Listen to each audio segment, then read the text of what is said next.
Our mental well-being is a critical component to producing meaningful and positive change many of us want to see in the world. Entrepreneurs are working tirelessly to help improve the health of our industry and the health of our country. That's why I know this episode is going to be incredibly valuable and transformative for our community. I'm honored to share our next guest's timely message for startup founders, entrepreneurs, and innovators that are dedicating themselves to reimagining the healthcare industry. Join me to learn from Houghton, the CEO of Founders First, and to experience his inspiration and dedication to the entrepreneurial community and how all of us can be supporting this noble and important movement.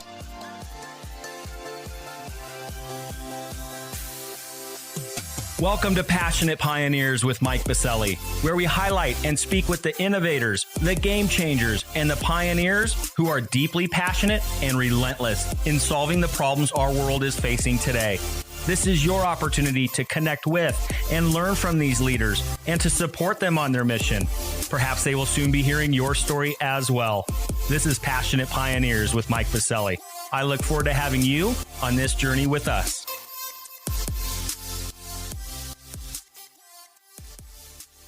Hi, Aaron. It is so awesome having you on the podcast today. Welcome aboard.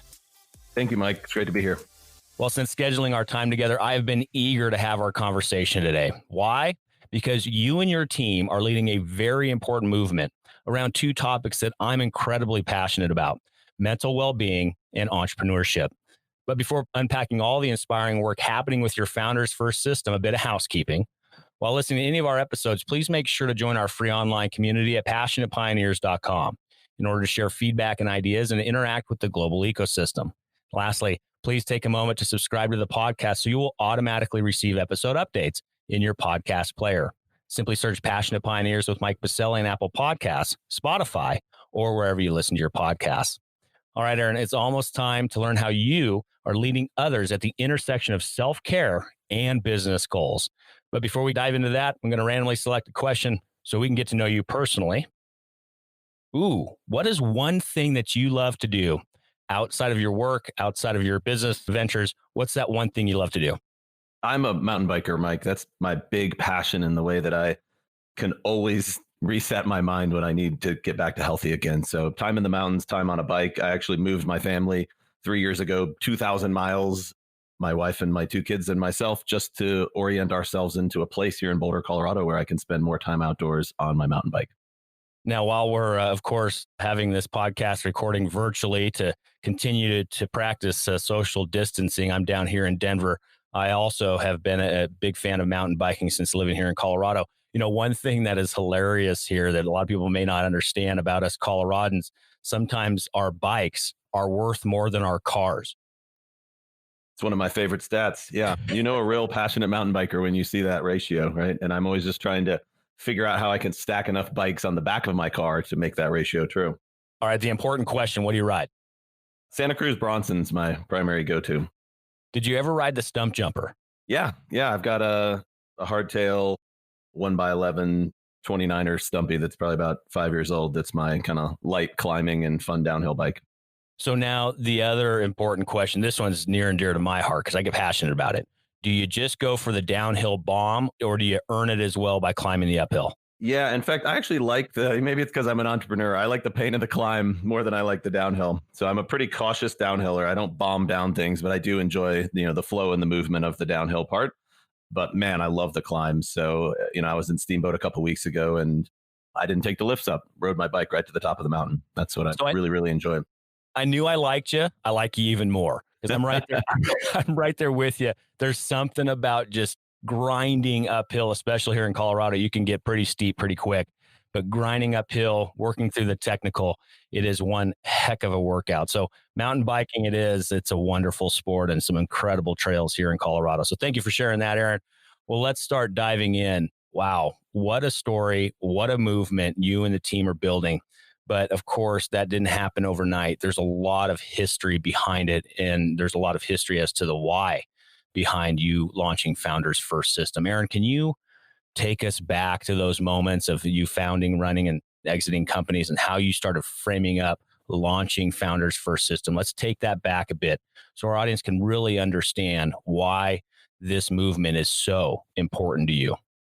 At a basic level, I'm, a kid from a small town. I grew up middle school and high school in Western North Carolina near Asheville and started a web design business as a hobby because my dad was a professor at a public university nearby and was teaching middle grades teachers how to use technology in their school curriculums. And so he was plugged into Apple computers from the early days and trying to figure out how to use technology to make education a more efficient process. And so I grew up with computers in our house. We had an Apple II GS in, the early 90s. I programmed my own alarm clock on it so I could wake up before school in the morning and it would flash, time to wake up on the monochrome screen 1,000 times in repeating text and then make the one sound Nerd the alert. computer made. Yeah, exactly. Watch out, people. So I grew up with this stuff. And I said, in high school, I was mowing lawns to make business and I have asthma and really bad allergies. And so it was brutal. I was in this hot Southern summer heat and I couldn't breathe and I'm sneezing and I'm like, it was just absolutely brutal. And so I was like, hey, these computers seem like a less hostile environment to operate in. And so I started designing websites for people, learned and taught myself HTML, and then bought an early O'Reilly computer programming book. And that's how I became a software and a computer person at age 17 years old. And over the years, that eventually turned into building software products to solve problems for businesses. In the beginning, it was a way to just make better money easier than having to, do $20 per lawn standing in the hot Southern summer sun. But over time, it became a way that I could kind of build relevancy for me, being a kid from a small town, wanting to prove to the world that I had something to add and could bring something to the business world, which, as a 17, 18-year-old kid, it was really intimidating to me to think about, well, I'm going to go to college now. And in 4 years, I need to figure out, my path in life to some degree, at least. And so I took to computers and started building websites, and that became software that I started building to solve business problems. And one of those pieces of software was one that I built for Mountain Brook Cottages out in Western North Carolina. And Michelle McMahon was the owner, and she wanted a way to send emails to replace the physical newsletters that she was sending out to all of her customers through the mail. So she was, printing everything out on an inkjet printer, folding them, collating them, putting stamps on them, and mailing it out to 3,000 customers. And as technology and email were becoming mainstream, I built a way that she could do that through email marketing instead of doing, cutting down trees and mailing things out and that cost hundreds and hundreds of dollars. You could do that very cost effectively over email. And that became this company called iContact. That was my most successful ride of the 11 companies that I built over the last 20 years. This was the one that grew to great scale. So $3 million in revenue in the first 4 years, completely bootstrapped. We then raised outside capital, pulled in $65 million across angel investors, venture capital investors, private equity investors, mezzanine debt investors, venture debt investors, and built that company to 80,000 customers around the world, 350 full-time employees across 3 continents, and sold it in 2012 for $169 million to a public company in the Washington, D.C. area. And it was one heck of a ride, and I wouldn't trade that experience for anything. And it was personally very challenging. My co-founder and I were young founders with a lot of pressure, with a lot of capital on the balance sheet in a secondary startup market, being in the Carolinas. It was not one of the most popular ones in the U.S. So we were constantly having to bring in investors from other markets, and felt like we were kind of swimming upstream sometimes. And we both suffered. I really suffered personally from the mood swings that come from good days and bad days, and good moments and bad moments all in the same day, from super high highs to super low lows. Moments to days to weeks of suffering from depression, even in the good times, because it didn't always feel so good when things were going well in the business. And for me, it all came to a head in 2013. It was a year after we sold, and I had this absolutely crippling panic attack that, wasn't a new experience for me. I had had panic attacks before, certainly while running the business. This feeling of just kind of losing control of my mind and my body as they all just go into a deep, deep fear response. But this was now a year after selling, and I'd made enough money to not work ever again. And honestly, for my grandchildren to never work again. And I'm running a startup still because that's what I know how to do. And I've started another company, and we have a small team, and things are going pretty well, but I am completely melting down. And that's the moment I had to look at myself and say, I have maybe broken parts of myself through this process. And by putting the success of my businesses first, became really successful from a financial and professional standpoint. but was at an all-time deficit and an all-time low personally with mental health and even physical health as well. Let me ask a question there. I want to stop you really quick because I want to ask an important question because I think this is such a fallacy within the startup and entrepreneurial community is this crush it culture. I'm always crushing it. Were you battling with that? Here you were, you had this huge exit, but then here you were having these anxiety and panic attacks. But then you have these outside pressures. You're seeing everybody always saying, oh, I'm crushing it. Everything's awesome. Was that an internal struggle as well? Yeah, I think part of the pressure in that moment was the pressure to do it again because I just had a big exit and all of the media attention that I had had before while running the really successful business was still there. They wanted updates. You know, in the early days of a startup, you're hoping that any journalist responds to your phone calls. And in that first year after the exit, you know, I'm getting 10 calls a week from journalists just wanting to check in to see how the new business is going and get a statement about it. And so it was a very different environment that I wasn't used to operating in. I felt like there was a lot more visibility into what I was doing. I used to be the guy in the back room building something that no one really cared about. And that was the problem I was trying to solve. And then now I'm the person in the spotlight and I felt a little bit of pressure from that. And then I think also a lot of the habits that I just built during running the big company, right? The strategies that I had employed, kind of many of them default patterns of numbing my mind with alcohol and pushing myself to work as hard as I possibly can and sleeping 4 to 6 hours a night max for years and years just caught up with me. My body and my mind just started to rebel. They were like, we're not going to put up with this anymore. So we're going to take you down. And that's what happened. Wow. Unbelievable. And so, because it's hard, I think, for a lot of entrepreneurs, and this is one of the big reasons why I wanted you on here, and we're going to dive into Founders for a System in a moment, but I'm fortunate and, getting the opportunity to work alongside incredible and amazing minds and entrepreneurs that are serving the healthcare industry.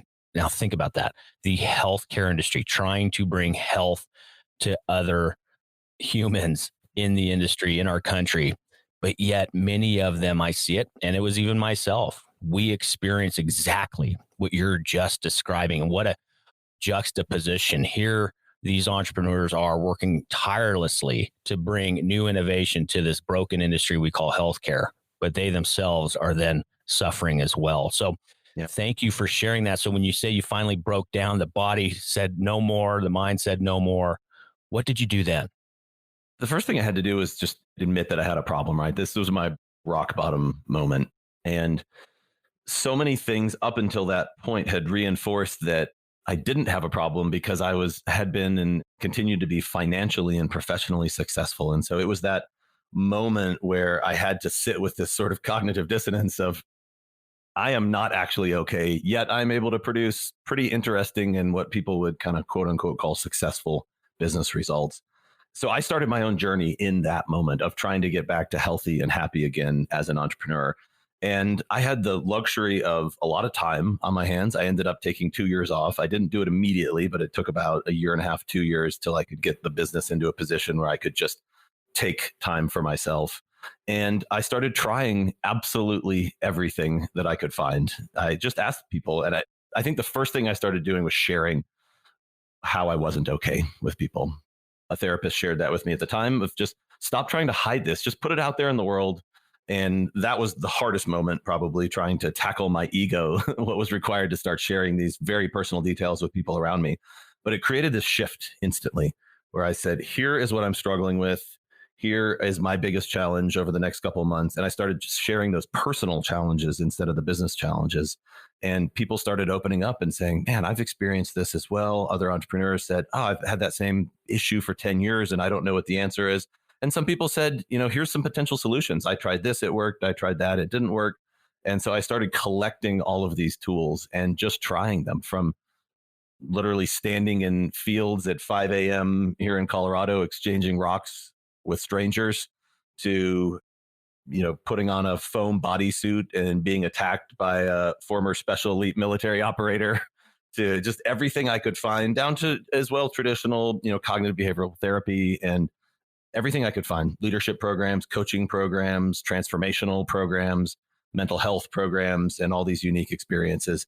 And so I started collecting these things and finding what worked for me and trying to kind of be the mouthpiece for entrepreneurs to say, here's what maybe does and doesn't work for people like us, and collecting the tools that work best for founders. And that's what over time I have created and turned into the Founders First system. And it's a collection of these tools that work really well for myself and other type A, competitive, maybe ego strong, mentally, um, alternative type people whose minds just work in different ways. So that's the set of tools we put together into a process that I call the Founders First system. And it's a set of tools and disciplines for getting founders back to healthy and for keeping founders healthy so they can be healthy and happy as they build their companies and change the world. Well, we're going to dive in a little bit more into detail there and how our community can get involved because it is important. And so a quick question, staying back in time a bit, you're going through this journey, you're trying everything, like you said, being attacked to exchanging rocks or otherwise. Did you know that it was going to turn into this? Did you have it? You're very entrepreneurial, you're very visionary, very future thinking. You can see things that others don't. That's what entrepreneurs are, well, the good ones are really, really excellent at. Did you know while going through that experience that it was going to turn into this movement and this community that is now the Founders First system? It happened really organically. And I was honestly one of those frustrated people that's so type A and so competitive that I was kind of frustrated that I hadn't found something I was incredibly passionate about after my exit. And I think part of my breakdown as well was that I was running another software company. Again, it was a marketing automation tool in a similar space to where I'd been in the past with a similar target market. And I felt like I was making a difference, but it didn't really align with my personal passions. It felt like I was doing what I was good at, and it was helping other people, but it wasn't something I could bring a ton of passion to every day.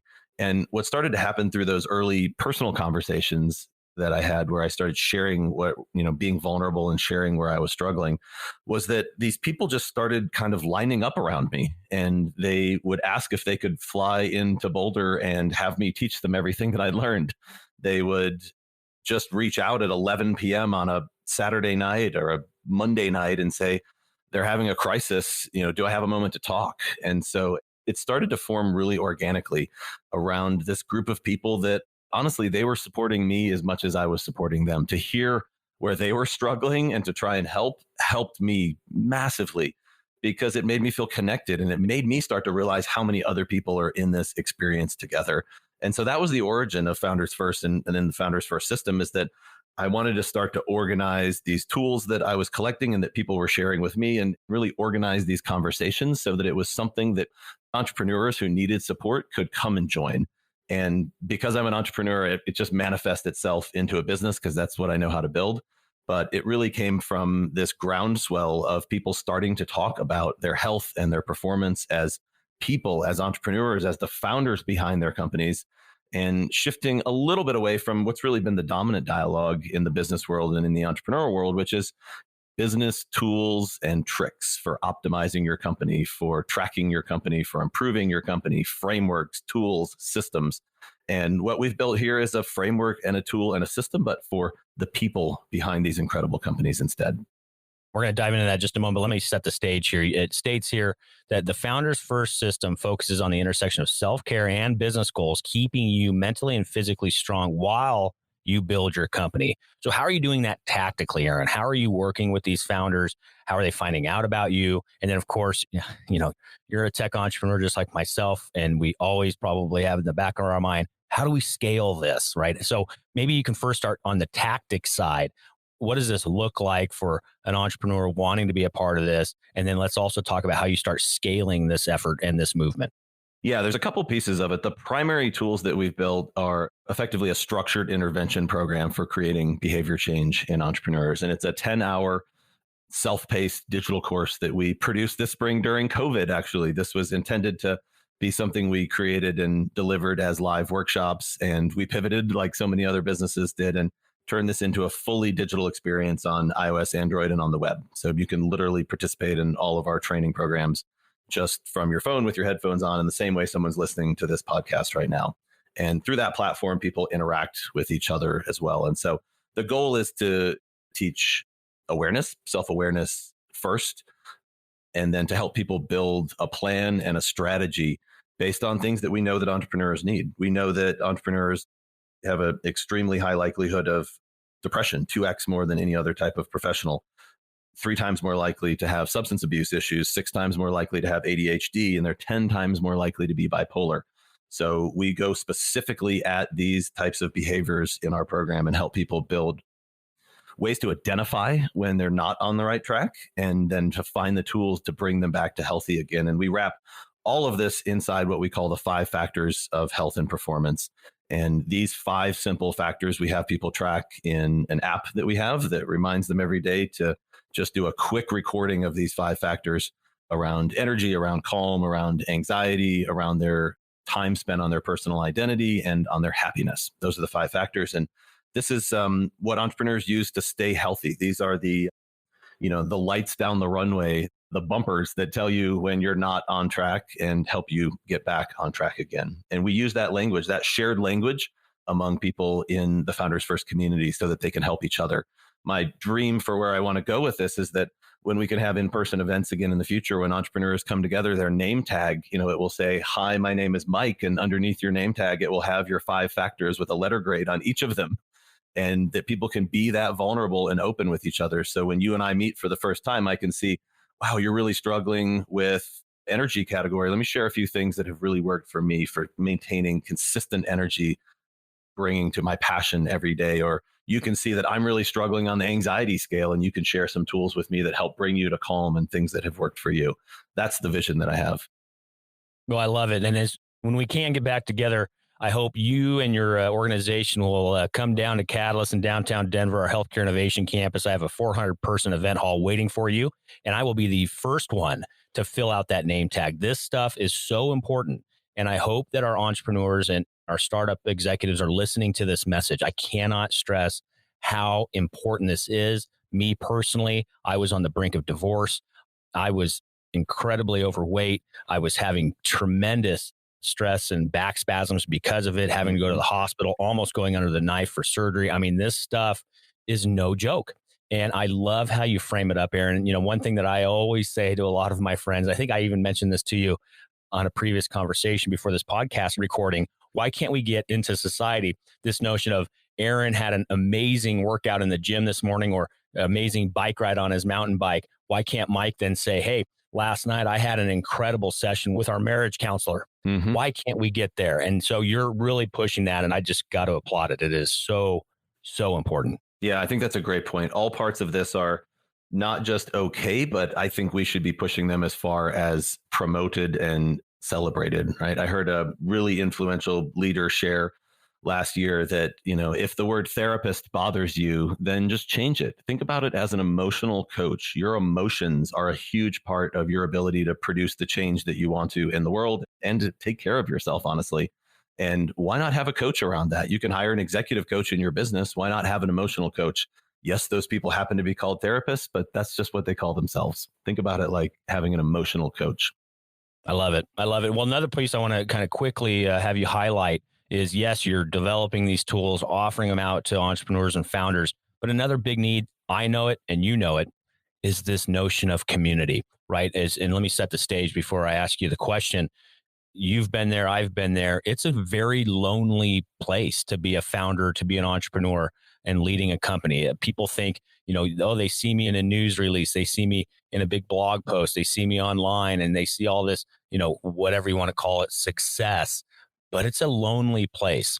What are you guys doing to build community and build community around the world for all of these founders? That's the first piece that we've built. And it's, I think, the most critical part of our entire program is a free community that we have that lives inside of our app on iOS and Android. It's called the Founders First Community. And it's where people interact. We didn't want to build this inside of something like Facebook in a Facebook group because it just didn't feel right to ask people and to share their deepest, darkest challenges in their life and then, see a picture of grandma's apple pie recipe next to it. So we built a safe, protected place where people can have these conversations and support each other. And I'm just hearing every single day from people inside the community where they're struggling. That same conversation I shared earlier about where I started putting where I'm vulnerable or being vulnerable and sharing where I'm struggling and what challenges I have first.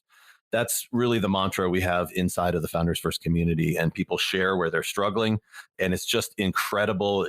People even beat me to the response, even though I'm the most passionate member, I think, of the community, because this has been my journey for 10 years now.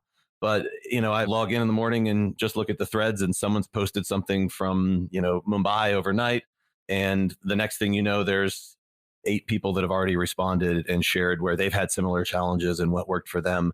And I read it and I just get so much incredible value out of it myself. And sometimes I don't even have anything to add in the end. That's the power of this community, is that so many people have been on this journey just like I have. And we're built this place so that all these people can come in together and share what they've learned to help each other. So cool. That is awesome. So let's grab the crystal ball. What is all of this work, this movement that you and the team are creating? Like you said, it's a global movement, hearing from founders and leaders all the way over in Mumbai. Let's grab that crystal ball. What is this work? What does this movement look like?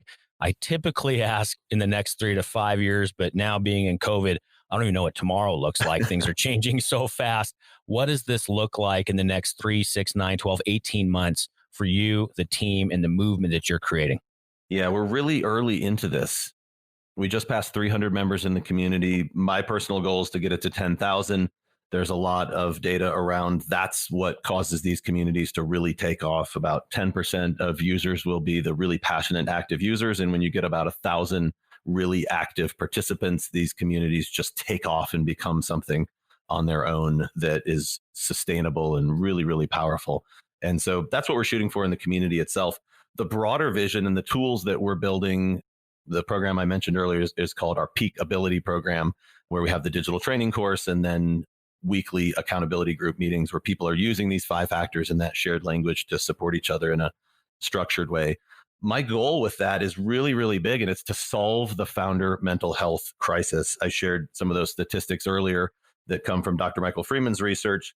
The 200% more likely to have depression, 6x ADHD, 3 times more likely to have substance abuse, 10x to be bipolar, 10 times more likely. Actually, sorry, it's 11 times. I wrote it down in my notes here. Correct. 11 times more likely to be bipolar from his research. It's just absolutely stunning. And so we want to be the primary solution to that. There's a lot of people talking about it and saying we need to do something about this. But we are the first tool ever built specifically to do this for entrepreneurs. And we're trying to make it great so it will solve this problem. I love it. And you're going to be doing so much for so many members in our community here at Passionate Pioneers. We have some of the brightest minds and entrepreneurs listening in that are working tirelessly to help improve the health of our industry and the health of our country and the health of our world. And so I know your message is going to be so incredibly valuable and important to them. But let's flip the script on you. While you're going to be helping so many of our community members, how can our community be helping you? What is one problem, need, or question that you and the team have that we can contemplate or help you with? Yeah, our primary challenge is that the first thing I mentioned here in our vision, which is to grow the community to 10,000 members. So entrepreneurs, you can join our free community, participate. That's, I think, the biggest thing that you can do to help us. You can share it with people in your networks to bring more entrepreneurs into it. It's completely free. It's a really elegant experience. You can use it on the web or download our apps on iOS or Android. And then for researchers or psychologists or people from the medical community that are leading parts of this dialogue already or leading tools that we could be using in our program, we've got a group called the Leadership Circle where we have 9 of the premier leaders in this space, researchers, psychologists, psychiatrists, and we need to build that team as well. So people that can help guide us to make sure we're building the most effective tools and testing them and improving them in the most effective ways. Well, let me add to Aaron's ask as well, because I know that there are so many executives, whether it be in hospital systems, or the insurance industry, academic partners, venture capitalists, or otherwise, that are listening in. Be an enabler. Share this message with the entrepreneurs that you're helping enable, that you're working alongside, and helping them go to that next level, because it's going to take all of us to continue to support these very brilliant and dedicated minds to also maintain that mental well-being as well. So share this message with them, help enable the growth of this community with Aaron and the team at Founders First. So you can also share more ideas about what Aaron just asked of us over on our free global online community at passionatepioneers.com. There'll be an entire post around Aaron's episode where you can leave comments, feedbacks, questions, or otherwise. Again, over on our free global online community at passionatepioneers.com. Well, Aaron, thank you for sharing that. Also, where can we as a community just get a hold of you directly? What are some websites, social media handles, or otherwise? Where can we find you? Yeah, the best place to find me is in the Founders First community. So on the web, it's community.foundersfirstsystem.com. And I'm in there every day. That's easy enough. We'll also include that over again at passionatepioneers.com, as well as a link in the episode notes. So if you're listening from your favorite podcast player, simply scroll down, click the link, and it'll take you right to Aaron's community. So thank you for that, Aaron. Well, we're going to close it down. There is so much more that I'd love to ask, because these are two very important topics in my world that I get incredibly passionate about. So I actually might just put you on the spot right now. We might need to bring you back for an update in the coming months. You all right with that? Absolutely, Mike. Would love to. I love it. Well, let's start closing it down. We're at one of my favorite parts. It's a fill in the blank. I'm a passionate pioneer because... Mike, I am a passionate pioneer because I believe that entrepreneurs can be healthy and happy and build great companies and change the world. Boom. Love it. Well done. And I can tell you live, eat, and breathe this stuff. You are incredibly passionate around this. And it is such an honor to have you here today, Aaron, and to have your message shared with our community. This is going to be so important to so many of them. So thank you for taking a pit stop and being with us today on the podcast. Know that you have an entire army over here with the Passionate Pioneers Global Community, and we look forward to continuing to be part of your movement. But for now, thank you for being with us today. Thanks so much, Mike. Appreciate it.